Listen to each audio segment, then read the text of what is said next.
Hey, what's up everyone? This is Eric from LED Grow Lights Depot. I'm going to tell you 10 things that you need to know about LED grow lights, so let's get right into it.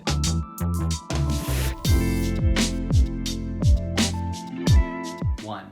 The model number is not the HID replacement value or the total wattage that the fixture draws. So what do I mean by this? What I mean is that the fixtures that you see on Amazon, eBay, so on and so forth, that are listed as 1000 watts, 2000 watts, 3000 watts, those fixtures don't actually draw that amount of watts. So furthermore, these are not the HID replacement values. So this light's not going to replace a 1000 watt HID equivalent, 2000 watt HID equivalent, or 3000 watt HID equivalent. What these numbers are the LED wattage multiplied by the number of LEDs in the fixture. So for example, if that fixture uses 10 watt diodes and there's 100 diodes in there, that's going to be 1000 watts. What you need to do is actually check the specifications to see how many watts that fixture draws. So a 1000 watt LED may only draw around 250 to 300 watts. 2. A high price tag doesn't mean that the fixture is a better quality. There's a lot of LED grow lights on the market. Some are going to be around $2,000, some are going to be as little as $400 or $500. A higher price tag doesn't mean that you're getting a better quality fixture. So you can get a really good fixture in the $600, $700, $800 range, even pushing like $1,000. So just because that fixture is $1,700 versus another fixture that's very similar, that's maybe only $1,000, doesn't mean that fixture that's $1,700 is going to give you that much more light, is going to be that much better. 3. Hit the like button. No, really, hit the like button. Go ahead. Okay, now for the real number 3. LED grow lights produce heat. Now, a lot of people think that LED grow lights produce very little or no heat at all, and this is not true. A 500 watt LED is going to produce about half the amount of heat as a 1000 watt HPS. LEDs may feel cool to the touch, or some people may say that they feel cool to the touch, but actually they're not going to be cool to the touch. They're going to feel a little warm depending on how that fixture is built. So passively cooled fixtures may feel a little bit warmer, whereas actively cooled fixtures with fans are going to feel a little bit cooler just because those fans are blowing off the heat. Now, if your fixture has a cooling fan, this means that it's just blowing the heat off of the fixture, keeping the heatsink cool, keeping the diodes cool. That heat's going to go into the grow environment. So your fixture overall isn't producing less heat. That heat is just being blown off and being distributed into the grow environment. So I just want to make that clear because a lot of people think that cooling fans actually mean that the fixture runs a lot cooler, which it kind of does. The fixture isn't going to feel as hot, but that heat is just being pushed off into the grow environment, as opposed to a passively cooled fixture, which that fixture is going to feel a lot hotter because that heat isn't moving into the grow environment as quickly. 4. More light from the wall doesn't directly correlate with more light output. You have to take efficiency into consideration. So fixtures that draw 500 watts from the wall that say run at 2.5 micromoles per joule put out around 500 times 2.5 is 1,250 micromoles per second of light. Now a fixture that's less efficient, that say only has a 2.0 micromole per joule efficiency, 500 times 2 is 1,000, so 1,000 micromoles per second of light.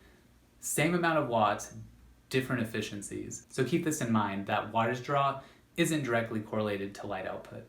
5. Wattage draw is directly correlated with heat output.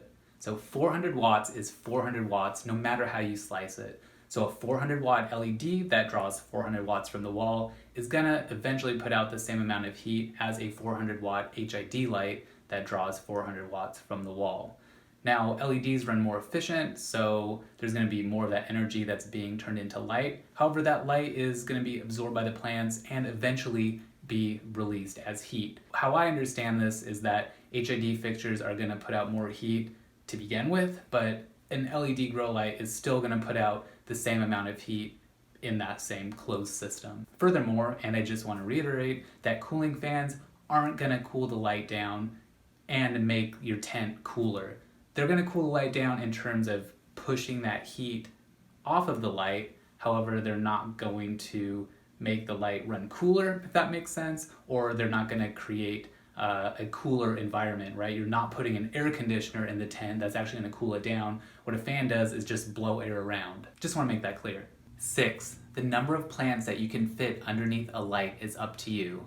So you can fit as few or as many plants underneath a fixture as the footprint allows. So for example, you can fit 1 plant underneath a light that covers a 4x4, or you can fit 4 plants that fit underneath a light that covers a 4x4. It doesn't really matter. There are typical guidelines. For example, 4 plants are typically put in a 4x4 area, but you may fit as many as 6, 8, so on and so forth. So that's really up to you and for you to decide. 7, good marketing doesn't equate to good light performance. There's a lot of brands out there that many people have never heard of that make really good quality lights. So just because you see a brand advertised everywhere, say in magazines, on the internet, maybe your friends or family use them, that doesn't mean that they're the best lights. You know, they just might have good marketing, they might be good lights, but it doesn't mean that there's other lights out there that are better or are gonna do a really good job. So you need to do your research.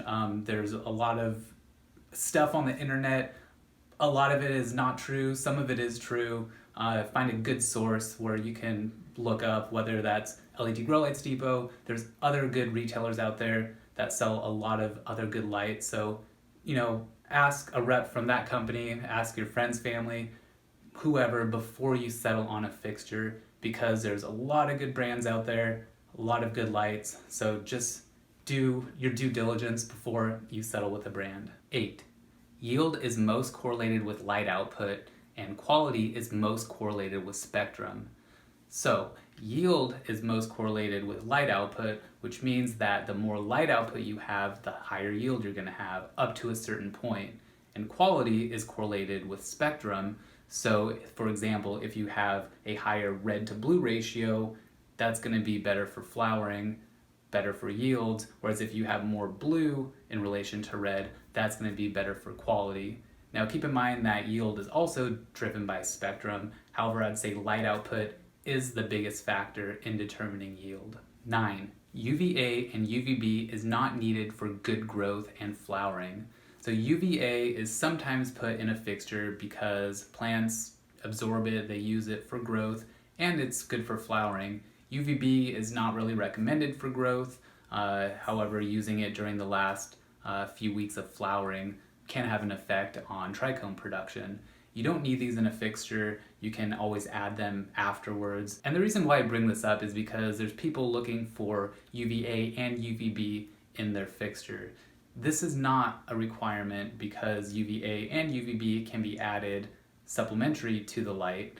And a lot of brands don't put UVA and UVB in there. You're not going to see any brands that put a UVB LED in their light because those diodes are very expensive. However, you may see UVA in certain brands, and it's really up to the manufacturer whether or not they want to put it in. So again, if you just have a home grow and want to add UVA and UVB, I recommend just adding a simple fluorescent reptile bulb. 10. The industry is moving towards a full spectrum, passively cooled white light model. You're going to see more and more LED grow lights out there that are using this full white light spectrum model, and that's because Samsung diodes and Osram diodes are very efficient. Not all companies are going to use Samsung diodes. Some may use Cree or Osram also makes full white light spectrum diodes. However, a lot of fixtures are using the same diodes, and this is good because they're great quality diodes. They're going to last a long time. They're very efficient, and that leads to my next point about efficiency. That's one of the reasons why companies use them, because you're getting a really good spectrum at high efficiency. Another reason why they're used is because the plants are easier to see underneath these spectrums as opposed to like a blurple or slightly pink spectrum, which makes it a little bit harder to diagnose plant diseases. Also makes it really hard to see the color of your leaves and sometimes hard to work under. Also, with a full white light spectrum, you're going to get better canopy penetration and leaf penetration.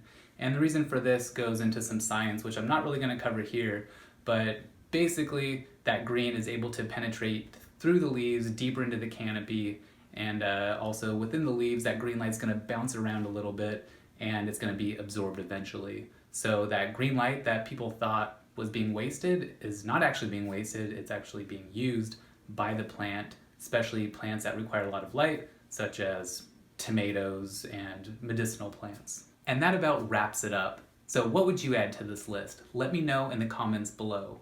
And also hit the like button and subscribe button and notification bell if you want to be notified about more LED grow light reviews in the near future. Thanks for listening.